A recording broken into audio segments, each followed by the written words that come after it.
Salam hər kəsə. Bugünkü dərsimizin mövzusu Hexentra Professional-dır. Hexentra Professional nədir? İlk öncə ondan məlumat verim. Hexentra Professional bildiyiniz kimi bir platformadır. Hansı ki burada biz access kontrolları, CCTV-ləri, şlaqbamları, nömrə oxuyan kameraları və sairələri, turniketləri idarə etmək üçün istifadə etdiyimiz mərkəzləşdirilmiş platformadır və Hikvision brendi tərəfindən yaradılmışdır. Hexentral Professional hər il demək olar ki, update olur 1 və 2 dəfə il ərzində. Bu Hexentral Professional 2.6.0 versiyası mən burada sizə nümunə göstərirəm, amma hal-hazırda 3 versiyası çıxıb. Gördüyünüz kimi Hexentral Professional biz iki formada istifadə edə bilərik.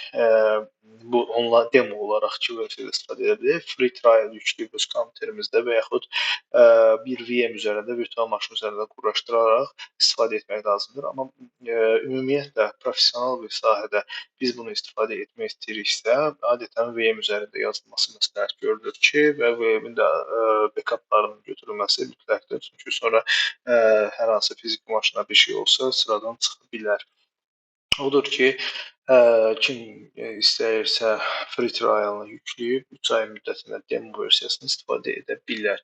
Bir də onlayn demo mövzudur ki, hansı ki onlayn demodan da biz istifadə edəcəyik hal-hazırda. Onlayn demo biz məsələn mən burada artıq klikləmişəm, yenidən bunu başladaq.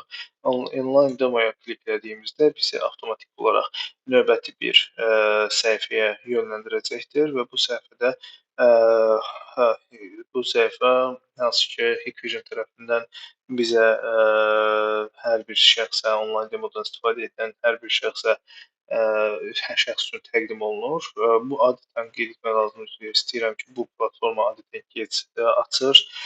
Odur ki, biraz gözləməyinizi və səbr etməyinizi xahiş edirəm. Gördüyünüz kimi artıq məndə bu platforma açdı və mən avtomatik olaraq yönləndirildim. İndi hello özüm verəcəm.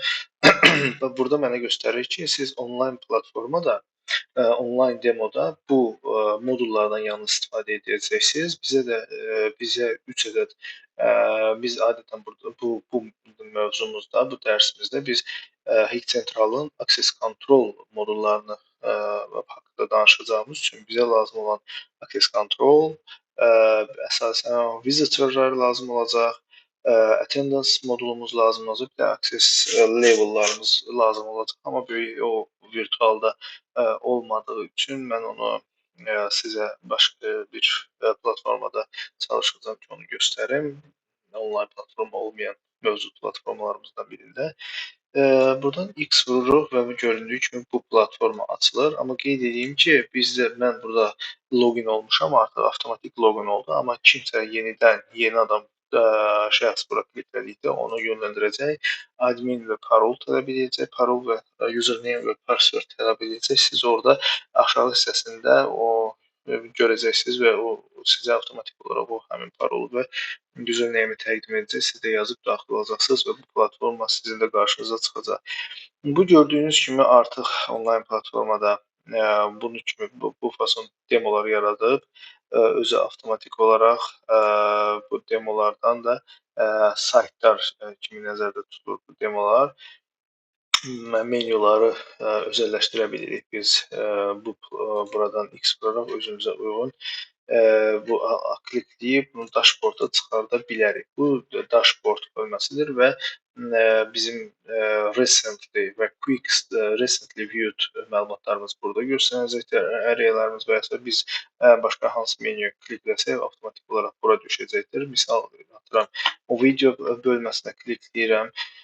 Video bölməsinə kliklədikdə bu biz artıq video bölməsinə keçirik və keçdikdən sonra mən burada heç bir məlumatımız yoxdur və sadəcə sizə göstərmək istəyirəm ki, burada Quick-də recent view-da üzr istəyirəm, son video, yəni bölməsinizə vurduğumuz bölmə video overview bölməsi gəldi düşdü. Hansı ki, bu son istifadə etdiyimiz bölmələri göstərən bir hissədir.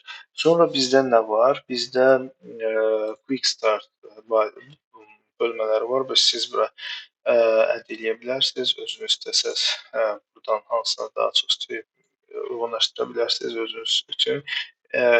Bu formada olacaqdır. Sonra bizdə nə var? Əsas bölmələrə gəlin keçək. Biz burada gördüyümüz kimi bu damacıqlara kliklədiyimizdən sonra bizdə burada menyu açılır. Hansı ki, bu menyulardan biz istifadə edərək, yenə dediyimiz kimi bunu istədiyimiz istiqamətdə dəyişə bilərik. Fikir və yuxarı hissəyə fikir verin. Attendance ardıcılığı özüm düzmüşəm. Person, attendance, device, access control. Mən istəyirəm access control-la device-in yerini dəyişim. Bu zaman nə edirəm? Access device-i götürüb aşağı sürüşdürürəm və avtomatik olaraq göründüyü kimi yuxarıda da bu bölmə dəyişir və istədiyiniz formada bu formada edə bilirsiniz. Bunu ikonik formaya da çevirə bilərsiniz. Yalnız ikonları göstərilsin. Mən adətən belə istifadə edirəm və buradan da hansı bölməni bu üst hissəyə, yəni seçilmişlərə favorite deyək də, favoritlərimizə əlavə etmək istəyiriksə, biz onu əlavə edirik. Mən burada istəyirəm park, burada bizim bir bölməmiz var. Patrol bölməsini artıq əldə eləmişəm. Bu formada biz məlumatlarımızı əldə edəcəyik. İstəyirsiniz bir dənə nömrə oxuyan kamera və yaxud visitor bölməsini əlavə eləyək. Burada göründüyü kimi düşəcək bura. Nömrə oxumağı da əlavə eləyim. Ardıcılıqla bu hissədə göründüyü kimi gedəcək. Nə qədər əlavə eləsəm aşağıya doğru irəliləyəcəkdir.